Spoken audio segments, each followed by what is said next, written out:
Welcome to this session today. If you can keep your microphones and your cameras off, that would be fantastic. We are here today to talk to you about Enquire and to talk about additional support for learning and how we at Enquire can help you to navigate additional support for learning for all the families that you support.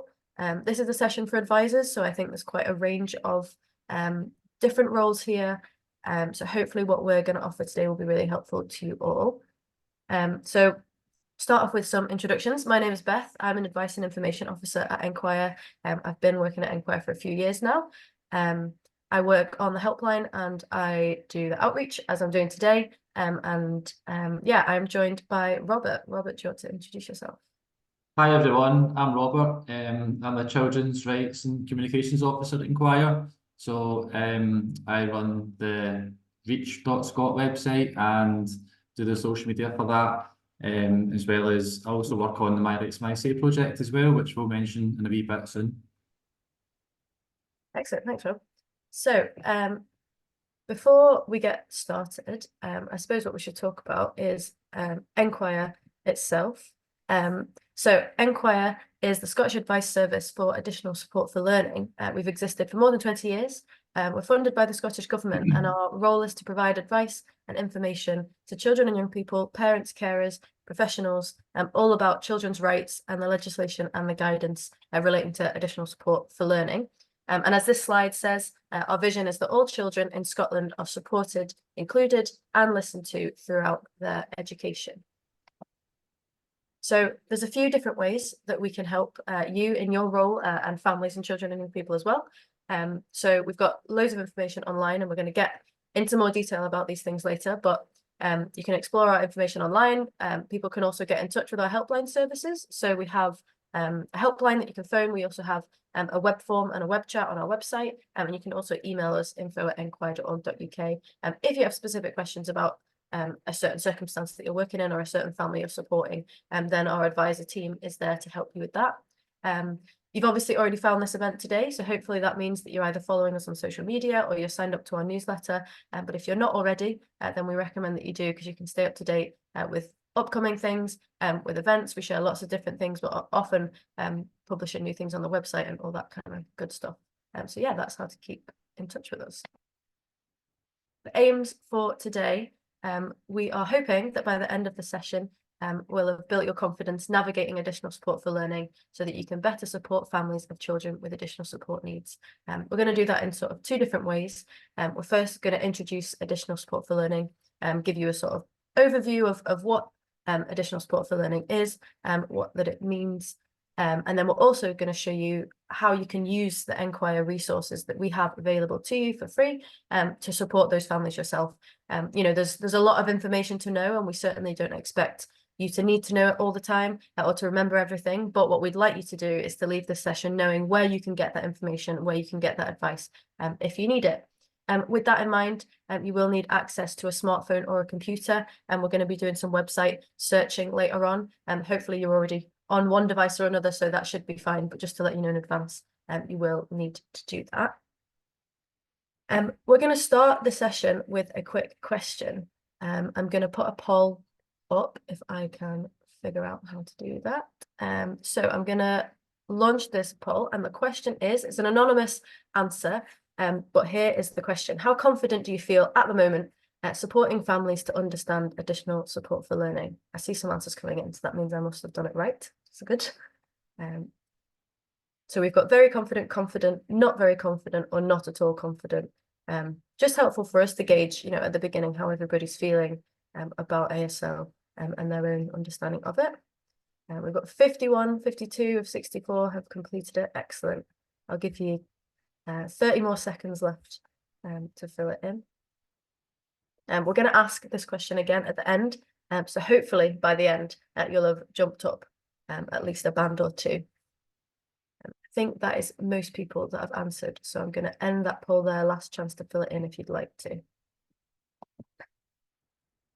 And I'll share the results with you. So as you can see, few not very confident. Some people are a bit confident, but we're hoping to jump everybody up to the top there, hopefully.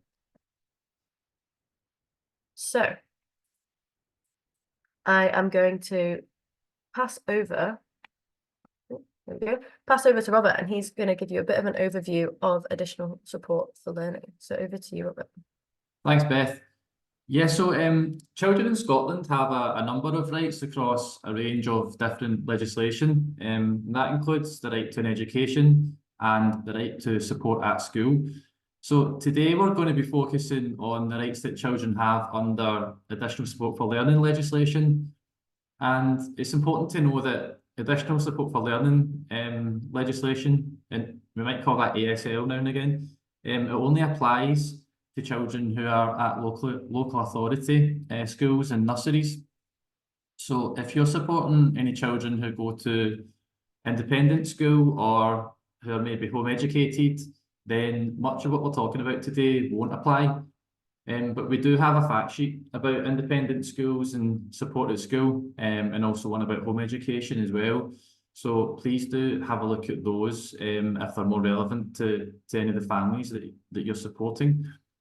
But if we can move on to the next slide, please, Beth. Firstly, it's important to know what we mean by additional support for learning. So as I mentioned, sometimes this gets shortened to ASL. So that's what that means if you see it written down anywhere that way. And in the law, a child has additional support needs for whatever reason, where for whatever reason they can't benefit from school without extra help. So we've highlighted for whatever reason here because that's a particularly important part of that sentence. And you might be thinking that this definition is really broad, and you'd be right. In our next slide, we're going to show you some examples of just how broad additional support needs can be. So as you can see here, the law covers a really wide range of needs. And these are just some examples. As we learned, the definition is needing support for whatever reason, and that bit is key. So there are lots of reasons or lots of things like additional support needs that might not be listed here. And really what it means, what it comes down to is that it's all about a child's individual needs and situation and the impact that that's having on their learning. So it's important to know that as well that children don't actually need a diagnosis to be considered to have additional support needs. Conditions that are diagnosed like autism and ADHD do fall under the additional support needs umbrella. But if a child is displaying any difficulties, whether they're diagnosed or not, then they still have the right to support. So it's much broader, and it means that additional support needs can relate to life experiences and other things that are going on. So they could be things like bullying, moving school a lot, moving home, anything really, anything that's going on that's affecting that child's learning. So it's important to remember as well that a child that you're supporting, they might have multiple reasons why they need support. And these reasons can all cross over as well. So for example, you might be working with a child who's experiencing bullying, but also happens to have a learning difficulty. Or they could have dyslexia and also be going through a bereavement. There could be a young carer who has English as an additional language. Really, the list is endless of the potential additional support needs and crossovers there. It could be any number of things that are intersecting, and that's why it's really crucial that we talk about and we plan additional support for learning, and that talk about the child's needs and the support that's given on an individual basis, and also why it's especially important that the child is at the centre of the planning process as much as possible. So in terms of local authority duties, by law, it's the local authority, specifically the education department within the local council where a child resides, that is responsible for identifying that child's needs, for putting the right support in place, and also for keeping the support under review and making sure that adjustments are kind of made as and when needed. So usually this planning will be done by the child's school or nursery on behalf of the local authority.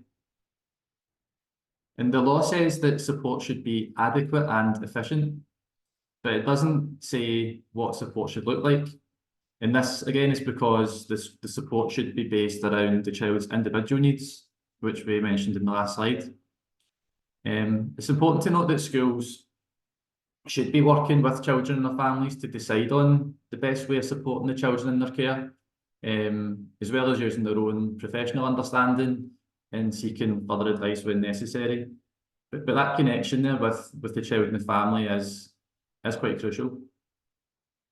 So what support can look like, we've given a few examples here of what that might be. And although this is by no means an exhaustive list, we've mentioned, as we've said, support must be based on the child's individual needs, and this planning should include the families and the children themselves. It's important to remember that a child's support needs can change over time as well, and that support should change with the child's needs. Sometimes children will need different support in different subjects, for example, or at different times in their lives. They might also, for example, change school, and when they change school, that support might change. So reviewing support is a key part of the planning process, and that planning should be ongoing. So you will see with some of these examples here, the things that the school can probably put in place and try out quickly and easily without needing lots of extra resources. But other forms of support might require the school to speak to specialists or arrange assessments and things like that. And sometimes it's the smallest things that can make a big difference, the smallest changes. So if you're advising families that you're supporting, it can be good to ask the school, advise them to ask the school about how they can help and what they think works and is a good place to start. Because the school will have expertise in what's worked for other children. And while there's no one-size-fits-all form of support, combining the school's experience with the family and the child's expertise and what works for them can often help. And it can get things moving along a bit quicker and help improve things when you might be waiting for other input from other services as well.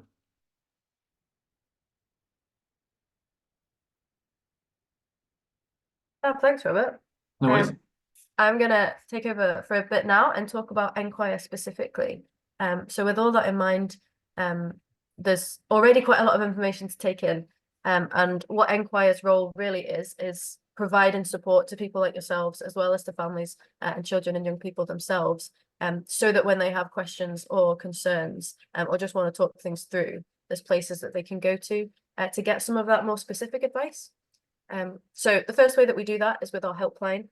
So you can phone us and you can have up to about 30 minutes, tend to be how long our calls are. You can chat through things, and this is a really helpful way if you've got a specific question about a specific child or the circumstances are quite complicated, you're not sure, as Robert mentioned, sometimes children have lots of needs that are overlapping and intersecting, and sometimes it's easier just to talk things through with another person. So our helpline team are available to do that. You can do that over the phone. You can also do that on our web chat, which we have on our website, and on our web form, which is on our website. Those ones you can send a sort of written inquiry to us, and then we'll respond to that within 10 working days. Really, it's up to you, whatever works best. I know I myself like things written down, so I like to read things back. Other people much prefer to talk it through and have that conversation. So that's why those different options are available to you there. The other way that we provide support is through our websites. So I'm going to talk about enquire.org.uk, which is our website for parents and carers and professionals like yourselves. Enquire website has got all sorts of different things. It's got information, obviously, about additional support needs. It's got advice on what the law says. It's got advice tailored to different people. The professionals side of the website is more specifically for professionals working in education and providing that support. For advisors, we tend to recommend that actually the parent side can be more helpful. It's phrased in a way that's useful for parents, but obviously as a supporter working with families, that's the kind of the direction that you're coming from too. So there's loads of stuff on the parent side of the website that's really helpful. We also have a resources section with lots of other information in more detail. We've got fact sheets, quick read guides, and all sorts of things that you can access that again go into more detail about specific issues related to additional support. On our website, we've also got things like contact details for local authorities and other support organisations. There's a search tool you can use to find useful organisations, and you can search by area and by the type of thing that you're looking for as well. A quick note on our website accessibility. We do as much as we can to make sure that the text is like easy enough to read, that it's not overly complicated.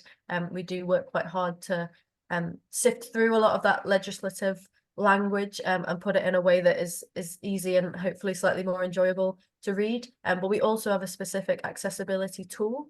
It's called Recite Me, and on the top of every page, usually in the right-hand corner, there's a little accessibility help, like the little man that you can see there. There's also sometimes it just written as accessibility help. If you click that, it opens up the Recite Me toolbar. Appears at the top of the page, and you'll see there's loads of different buttons with loads of different functions, but it can read the page out loud, it can translate it into loads of different languages, you can change the size of the font, you can change the color, all sorts of things you can do, or that you can help families to do, so that they can access that information for themselves. Talking a little bit more about the sections of our website, as I said, I think the parents and carers section will be the most valuable to you in your role as advisors for families and supporters of families. And that section is itself divided into different key themes. It's got sections like what your children's rights, it's got getting the right support in place, it's got a section on working with schools, it's got a section on attendance. So hopefully it's easy enough to navigate that you can find the bit of information that you're looking for. There's also a search tool as well, so you can search and find the things that you're after. Each page of that is split up again, and the text is split up into little boxes, so there's never loads and loads to read in one go. And within those pages as well, there's links to other information with more details, and there's quick tips and things like that too. I also mentioned our resources. We've got fact sheets, quick reads guide, and we also have a parents and carers guide that is an overview of everything you could possibly need to know. You can download that, it's all free to download, and there's lots of different things on specific topics. I know that some supporters like to have these things printed, some organisations have things to hand, other people download them and use them as necessary. It's really whatever works for you. This is what I'd mentioned as well about our useful organisations. There's all sorts of things that you can find, local carers services, mediation, advocacy, and there's some contact details for CAM services as well, law centres, and you can search that to find other things. So hopefully at Enquire we are providing the advice and the information you need, but there's lots of other ways that people like to be supported. Lots of you in your own roles will be doing that in different ways, but there might be other things that families are looking for, and hopefully our useful organisations can help you to find that. I'm going to jump over to Rob now to talk about reach.scot. Thanks, Beth. Yeah, so reach.scot is our website for children and young people. And on Reach, what we do is we champion children's rights. We've got a whole section dedicated to helping children understand their rights. So the pages here outline what rights are and why they matter. And again, using accessible language, we identify how these rights might relate to a young person and their life and their experiences and how they might apply in school. And also the accessibility tool Recite Me that Beth mentioned for Enquire is also on Reach as well. So on this rights section, we also cover things like GIRFET, which is getting it right for every child, and the UNCRC, which is the United Nations Convention on the Rights of the Child, and that's been in the news quite a lot recently, as it's in the process of coming into Scots law. So we also on Reach have an advice section, and the advice section has 4 categories that you can see here on screen. So they're helping school, relationships, changing or leaving school, and missing school. And in each of these sections, there's pages offering advice and information about different areas of school life. We also have a series of pages called All About ASL. And these pages basically take a look at different additional support needs and how they might impact a young person and their learning. And we recognise as well that we're not the experts in every area. So on Reach we do a lot of signposting to organisations that can offer children and young people further specialised support. So for example, things that might be condition specific or legal advice or support for mental health and things like that. And it's important to mention that lots of the advice we offer in the advice section is shaped and informed by children and young people themselves. So our pages include comments from children who are sharing their own experiences and what's helped them. On Reach, I'd say overall we offer a space for children and young people with additional support needs to find out about the experiences of other children and young people, but also to have their voices heard. So an example of that is the Inclusion Ambassadors, who are a group of secondary school pupils from across Scotland, and they have a range of additional support needs. So this is a group that we jointly facilitate with children in Scotland, and they meet regularly to talk about their experiences and how to make learning environments more inclusive. And on Reach, the Inclusion Ambassadors as well have their own section. So the information in this section gives children and young people an insight into what other children with additional support needs think about school, and it outlines the Inclusion Ambassadors' vision for what education in Scotland could look like and how things could be improved. So this section also covers more practical things too, like tips about how the Inclusion Ambassadors would like people to communicate with them in school.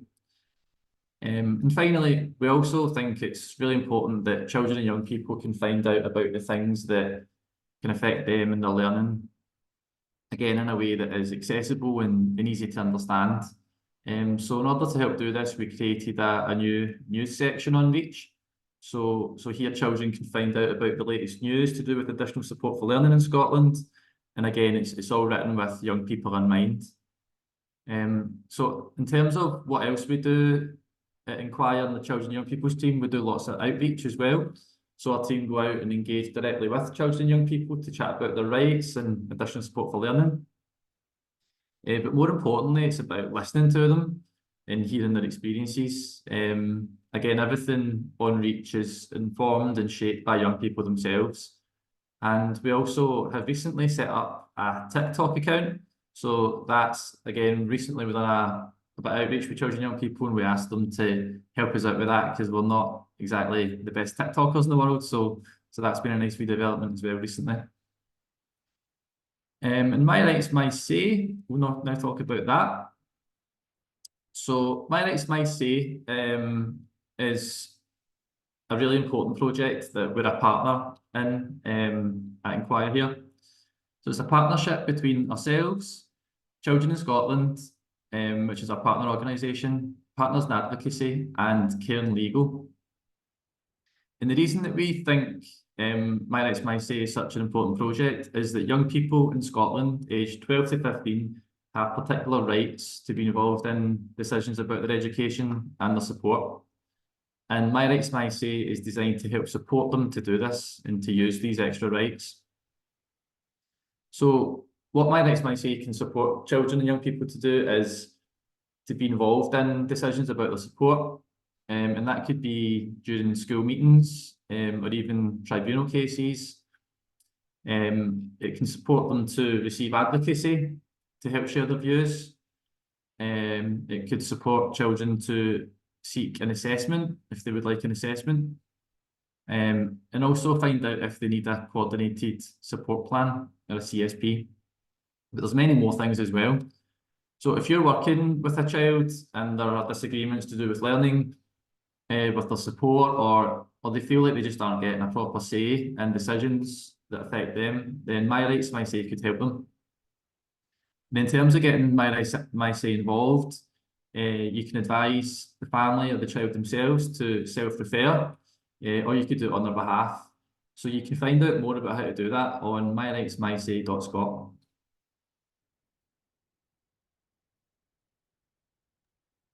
Cool, thanks, Robert. Nice. We are now going to move on to the next section of today. This is a bit more practical. I feel like we've been giving you lots of information and telling you lots of things, and we thought it might be nice to do something a bit more interactive. So this is the point at which you will need access to a computer or a phone, Might be easier to do it on the thing you're not watching this on, but obviously that's up to you. So the idea really is that there is a lot of information to know about additional support for learning, as hopefully you've kind of gathered from what we've told you already. And there isn't any need for you to know all those answers immediately. But what's helpful is to know where you can find that information if you need it. I should have shouted them out at the beginning, but you'll have already noticed that our colleague Mohit has been posting some links into the chat, and we're going to challenge you to do something similar. So we're going to give you a series of case studies. We're going to tell you a little bit of a story based on things that we hear on our helpline. Not any specific story, but just the sort of a general idea based on different things that we hear. We want you to think about if this was someone that you were supporting, if this was a family that you were advising, what information is it that you would need to know? What would they want to know about their rights, about what they should do next, about what they should talk to the school about. And then we want you to have a look at enquire.org.uk and reach.scot to try and find that information. Once you've found it, post the links that you found in the chat, and we'll hopefully see that you'll all be able to navigate our website beautifully and find all the excellent things that we have on there that will answer your questions. So case study number 1 is a girl called Sarah. She is 10. Sarah's missing a lot of school and she's receiving support from CAMS to help with her anxiety. Dad has been phoning the school each morning to let them know that she won't be in, but he feels like there must be more that he can do. He's worried about how much learning she's missing out on. So over to you. We're going to give you sort of 5 minutes. So if you can come back at sort of 5 past 11 with some links to post in the chat. What does the family need to know? What does Sarah need to know about her own rights? Can you find that information somewhere? And once you've found it, post it back in the chat. Have a look at Enquire, have a look at reach.scot as well.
Looks like we're starting to get a few links in the chat already. Fantastic. Just a few more minutes, and we'll let everybody have a look and see what they can find. We've got quite a few Enquire links, so hopefully some people are having a look at reach.scot as well to see what they can find there.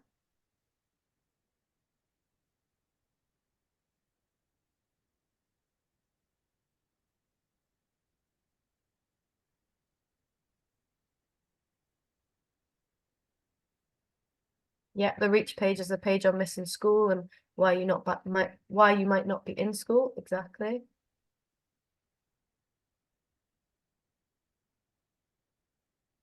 Just a couple more minutes while people have a look through.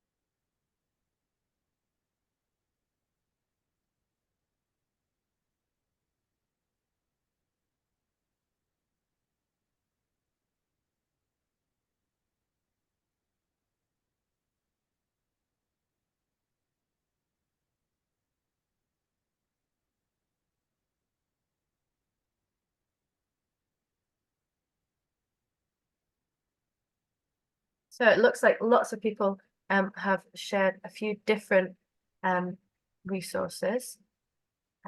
So everyone is ready to come back. I will share with you the things that we would probably recommend if you were to ask us this kind of a question on our helpline. So we would probably say that, yeah, she's missing school because of anxiety, and we actually have a page all about that, missing school because of anxiety and other mental health needs. There is also a page called Solving Problems with School. So it sounds like Dad is in touch with school, he is talking to them, but maybe Sarah's not getting the support she needs. What that missing school page will tell you about is that Sarah's rights to education don't go away if she's not able to go to school. Similarly, she's still got the right to support. So the school need to be thinking about, is there anything that they could be doing at school to help her to return to school and to help her manage that anxiety while she's at school. But also they've got a duty to provide her with education while she's away from school, while she's not able to come in. Obviously that should be appropriate to her needs, and that might not mean sitting at home and doing a full day of work, but still helping her to engage with learning in the way that's going to work for her. Robert, if they were looking on reach.scot, what kind of things should they be looking for? Yeah, so the missing school section's got a number of pages on there that would be definitely relevant.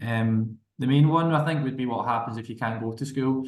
So that would help explain sort of the rights that Sarah has to still have access to learning at home, and also what she can do about it. So I think she's 10 and this page is quite written in a way that she'll be able to sort of use it to help make sense of her situation and find out what her rights are. Yeah, definitely. Fab. Right, well done everybody. I think almost everybody posted similar things, and certainly there's a lot of other ones in there that would be helpful as well. Our next case study is Sam. Robert, are you gonna? Yeah, so Sam is doing well at school and always hands his homework in on time. When he comes home though, he's often visibly upset and recently told his mum that he's been bullied. So mum contacted the school, but they said Sam is doing great, so she shouldn't be worried. They say he doesn't have any additional support needs. So if we can do the same for this case study and find some resources on Enquire and Reach that we think might be helpful for Sam and for Sam's mum, we'll give you another few minutes and then we can come back and see what we found. If you can just type them in the chat, that'd be great. Thanks.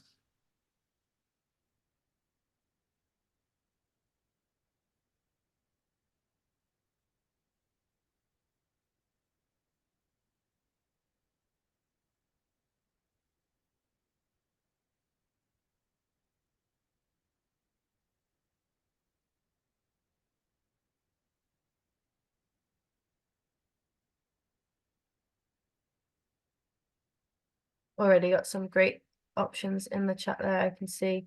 I'm not happy with how my child's school's responding to bullying on the Enquire website. Yeah, there's a page on bullying on Enquire too. On Reach, yeah, there's a page about relationships, supporting others. Every child's right to live free from bullying and harassment. Excellent.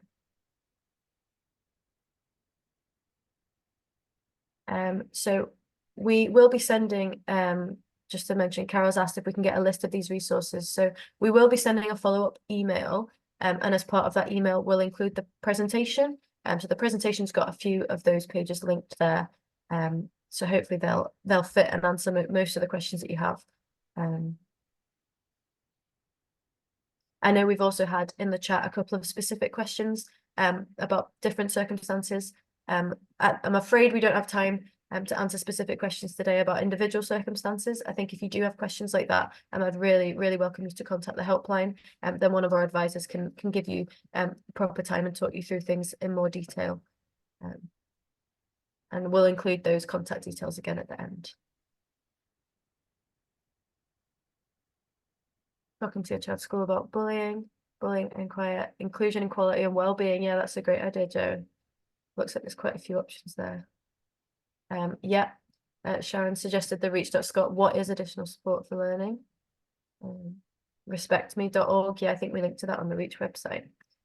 Fab, looks like we've got quite a few, so let's have a look at what we would recommend. So on the Enquire website, yeah, we have a page all about bullying that you would definitely signpost to. I think some people have spotted the other resources that are attached, I think, in that page, talking to your child's school about bullying, things like that.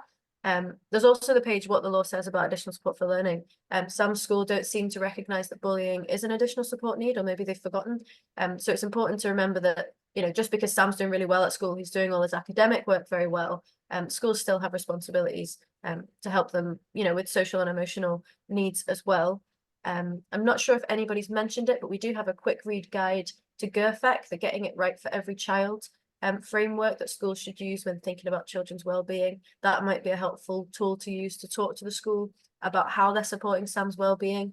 You know, that conversation, as a few people mentioned earlier, the working with school section might have some advice about having that conversation. But yeah, talking with them about, you know, how bullying's impacting Sam and what the school can do to support him. What about Reach, Robert? Yeah, so as a few people have mentioned in the chat, that we have a bullying page in the relationship section, and that's quite a good page for children and young people who might be experiencing bullying, because what it does is it talks a bit about what bullying is, because children and young people might find themselves in a situation and not really recognise it as bullying or not know what's going on. So we talk also on there about what, if you're being bullied, what your options are. And we link to some great stuff on Recite Me. Not Recite Me, sorry, Respect Me. And then chat a wee bit about how your school can help and what they can do. And also signpost to quite a lot of mental health support, because if you're being bullied, it's a horrible time. We also have a page on Reach. It's titled Feeling Down About School. And again, it's all about what you can do if you're dreading going to school and you're not enjoying it there, having a bad time. Mm-hmm. I think a couple of people also mentioned My Rights, My Say, and if, you know, that could be a great resource for if Sam, you know, has his own feelings about it or wants to talk to the school and wants some support in doing that. And then My Rights, My Say can be a good way of getting that support to help him to sort of advocate for himself, as much as, you know, roles like yourselves, but also parents and families can support too. Excellent. We are racing through these. So case study number 3, this is the last one. So well done for getting through them. So this is Faith. She is 6. Faith loves school, but since moving to her new class, her behaviour has become disruptive. Last week, Mr. Thompson said she's at risk of being excluded. Mum feels there must be something going on and wonders if Faith might have autism like her brother. Mr. Thompson reviewed her support plan, but insists he's doing everything that's written on it. I think this is a slightly trickier one. So I'll give you a few more minutes, go and have a look. If a family came to you with this problem, what information would you need to know and where would you find it?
Had a few good answers in here.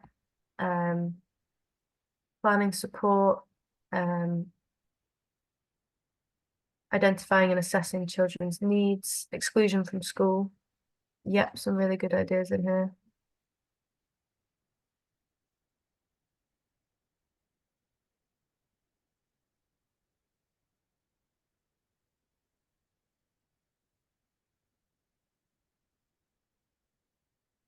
Know your rights about assessments. Yeah, definitely.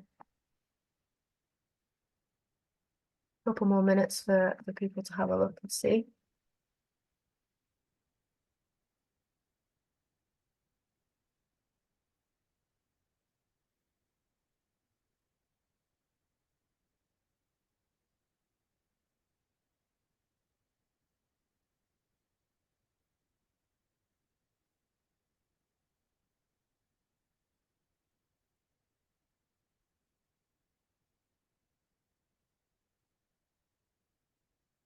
think the ones that people shared about working together, Beth, are really important as Mm. well. Solving problems with school, because I imagine for a parent in that situation and for the school, relationships might be a bit frayed as well. So Mhm. good advice there about that.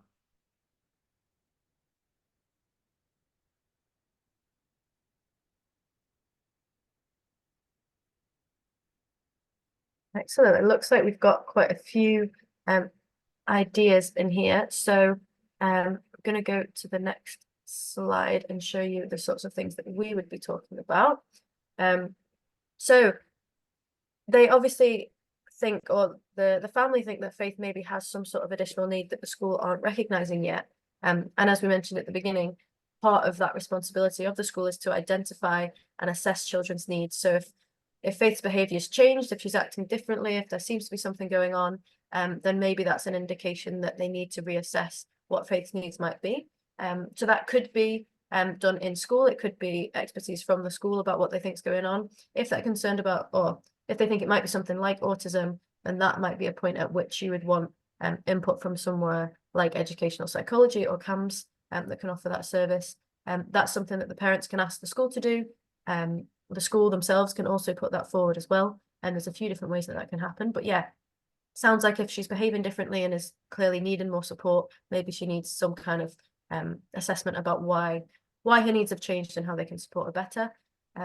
We mentioned support planning. Sounds like Faith does have a support plan, which is fantastic. But if the support plan isn't matching what's going on with Faith and the behavior she's displaying, then maybe that support plan isn't working for her and it needs to be reviewed. Planning should be regularly reviewed. It should be an ongoing process that changes as children's needs change. So if Faith is acting differently or needing different support, then her support plan should reflect that. And then I don't know if anybody mentioned this one, actually. You all mentioned quite a few other good ones, solving problems and working with school. But also providing your child support is a great page that sets out a few different ways that we can, that schools can support children, some ideas about what that process looked like. I've put this on, arguably, it's true or not, that Reach Not Scott might not be appropriate for Faith on her own because she's only 6. She might struggle with some of that language. But Robert, is it a service or a useful thing that maybe the family could do together or something like that? Yeah, definitely. I mean, there's a lot of benefits for parents or even professionals to go on to Reach and have a read and see what's on there. Sometimes the information is just laid out a wee bit differently, and there can be some sort of new things to find. So yeah, I think certainly if I was advising a parent, I'd say check out Reach as well, even though it might be a bit too complex for Faith because she's only 6. Definitely. Fab. Well, we're running ahead of schedule, so I'm gonna skip over just now to our final poll. We're gonna do the question that we asked again, but then we're gonna have time to do a little bit of a Q&A. So I know there's been a couple of questions put into the chat, so we'll do this poll, and then if people would like to hang around, and we can certainly answer some more specific questions and get into a bit more detail about things. But if not, you will be free to go after that. I'll post some information as well. We've got a couple of slides with our contact details on, so don't go away until you've seen those because that's helpful stuff.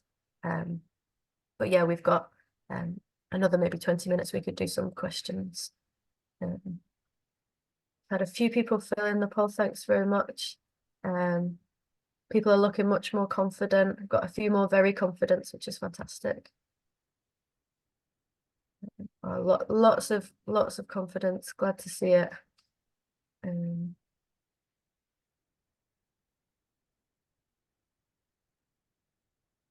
So I'll give you 30 more seconds to click through that if you haven't answered already. It's just really helpful for us to know if these kind of sessions are helpful and if it's set out in a way that's useful to you in your role supporting families.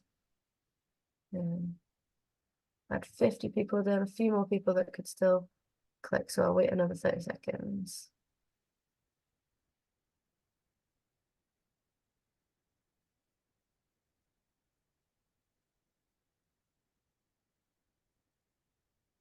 Okay, fab. I will end and I'll share it so you can all see that we have in fact jumped up the league table. It looks like some people are feeling more confident, which is exactly what we hoped you would get out of the session. So I'm really glad to see that. We are going to have time for a few questions. I know a few have been put into the chat, so we can talk to those now. So the first question that we had was about, oh, I've lost it. Sarah was asking, that Enquire is a fantastic resource. What I'm coming up more and more against is schools saying they have no staff or time to put these support in place. What would be your advice on how parents approach this when met with this response? So yes, it is something we hear about a lot on our helpline, that schools are limited with their resources and with their time. And what can you do about that? There's a few things that you can do. As Robert mentioned at the beginning, there's loads of supports that don't actually involve that much more staff time or that many more resources. You know, depending on the child's needs, it can be where the child sits in the classroom can have a big impact on their learning, being able to take a break or doing activities slower, chunking up work to make it easier to access. There's lots of support that doesn't require any additional resource. Some children do need things that require additional resource, and if the school themselves don't feel able to fund that or to arrange that, then the school have a responsibility to seek further advice from the local authority. So local authority is ultimately responsible, and if the school need more support to provide things that help children, then they need to reach out to the local authority. Parents also have the right to do that themselves as a way of escalating their concerns if they need to. But yeah, there are steps that can be taken if needed. Robert, do you want to have a look through what the other questions are, and then I can answer them? Yeah. I'll just flip over to our final thoughts page while we get into these. Just because I think the crux of today is that you don't need to be an expert. You just need to know where to look, and support is here for you if and when you need it. I'll leave up our contact page for now while we go through some of these questions, and then we'll say a proper goodbye later for those of you that are sticking around. We did have a question earlier that I spotted, but sorry, I can't find it now. Oh, I think it was Lindsay asked where children under the age of 12 could get similar support with advocacy as to what children between 12 and 15 can get with My Rights, My Say. I think the answer to that question is probably it depends on the child's individual circumstances and the reason that they need advocacy. So, for example, My Rights, My Say is a national thing for 12 to 15-year-olds, but in terms of under 12s, I think there is advocacy available in some local authorities for children for specific reasons, and also it could be to do with, say, for example, if the child was a young carer, they might have an avenue there to advocacy and different things like that. So what I would say is if you've got somebody in mind there, get in touch with us and we can give more tailored advice and information around that child and their situation. Yeah, definitely. The other thing to mention on that, I suppose, as well, is that you know, anybody can advocate for a child if the child is happy for them to. So parents, if they're comfortable to do that, can advocate for them. You in your role as a supporter can be that advocate or that voice for the young person if they need it. But yeah, there are different organisations that support different groups.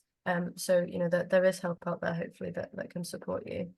I think that's a good point, Beth, as well, that yeah, 12 to 15-year-olds can access independent advocacy, but if they're under 12, they would need their parent or carer or teacher's permission. We would need the agreement there to access advocacy.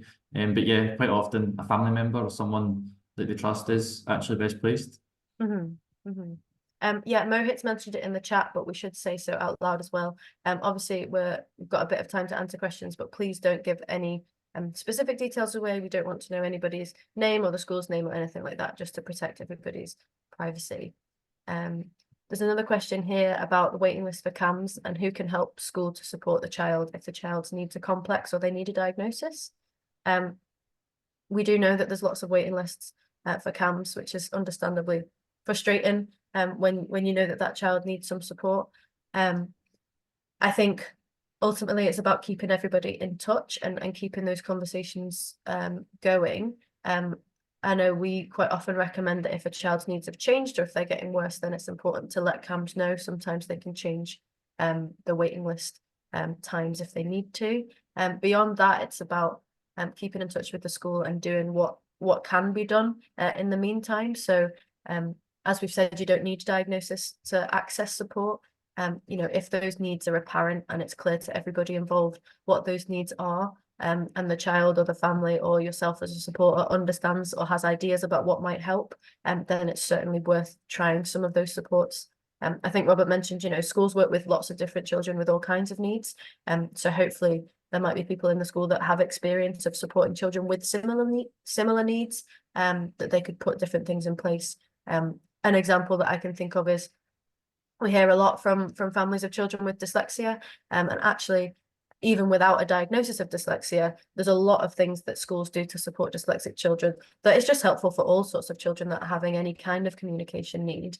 A lot of those supports, even if you're not sure 100% that a child is dyslexic, are going to be helpful, and they're certainly not going to be at a detriment to anybody. So giving those things a go and seeing what works, you know, is helpful while you're waiting.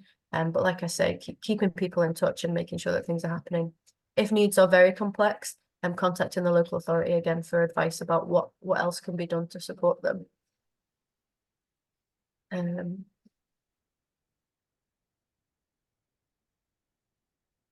I've got one about school trips and residential trips seems to be contentious with school providing support. Is this legal? So yeah, school trips are part of the school curriculum, or they can be, you know, considered part of that wider school life. So that means that all children should be able to take part in them as is appropriate to them. We didn't really get into it, but obviously children are protected by equalities law as well, and schools need to make sure that not only they are providing support to make sure that children can take part in all elements of school life, but they also need to be abiding by equalities laws and ensuring that they're not discriminating against pupils because of needs or disabilities. With that in mind, the school should be able to set out how they can support them. What I would say is it's worth bearing in mind that support only has to be adequate and efficient. So there needs to be a justification for the support that's going to be offered, but the child shouldn't miss out on things just because of their needs. And certainly under equalities law, the school should make reasonable adjustments. You know, considering if a trip isn't going to be appropriate for a member of the class, is it a good idea to have the trip in the first place? You know, you want children to all be involved as far as possible, and they should be able to find a way to do that. Again, if the school is struggling with resources, then they should be contacting the local authority for more help with that. But yeah. Yeah, and if I can just say a quick thanks to Leanne. Beth, she's mentioned there the EACH Charter, which is the European Association for Children in Hospital. So that's Children's Health Scotland have links to that, and I think that's something that we'll look at including on Reach as well. So thanks for flagging that one. That's great. Oh, that's great. Yeah, no, that would be a great thing to add. We've got a question here. Daughter school's withdrawing her National 5 courses, and they're not meeting her mobility needs as well. So yeah, as we've mentioned with a few of our examples, I think any issues that you've got with the support being provided at school, and whether that's academic support or support with, you know, social and emotional health or well-being, then that's a conversation that needs to be had with the school. Similarly with mobility needs, you know, what is your daughter's plan? Does it include how they're going to meet things like mobility needs in terms of academics? If she's working towards National 5s and those have been withdrawn, what's the reason for that? Schools have a duty to provide opportunities for achievement, and they also, you know, they want to provide those opportunities as positive ones. They don't want to set children up to fail. So is it the case that she's not going to meet the criteria for the National 5 and they're concerned about the impact that might have on her well-being? Is she going to do different courses instead? You know, some subjects have a National 4 course that can be a great point to start from and then move up to the National 5 later. There's lots of different things that can happen, but it's hopefully about opening those communication channels with school, thinking about what your daughter's goals for her own learning are, and how the school can support her with those. So if she's not able to do National 5 at the moment, does your daughter agree with that? Is there more support they could put in place to help her to achieve those National 5s? Or is it the case that, okay, that's her aim, the school and your daughter and yourself agree that maybe that's not going to happen this year, but for the next year, we are going to work towards that. So this year, we're going to focus on XYZ to help her to reach that goal in the long term. I think that is all of the questions that we've had. And I know myself that when I'm on any kind of webinar or training course, I'm always quite excited if they finish a little bit early. So I think we will probably finish up there. You'll see on the screen there that we've got a QR code for our feedback survey. We would really, really love to know what you thought about today's session. You know, if it was helpful to you, what we could do better next time, and what it is that you were hoping to get out of the session. Any feedback that you have is really, really helpful, and we do use it to inform our outreach offer going forward. We are going to send a follow-up email that's going to have some of those key web pages that we've mentioned.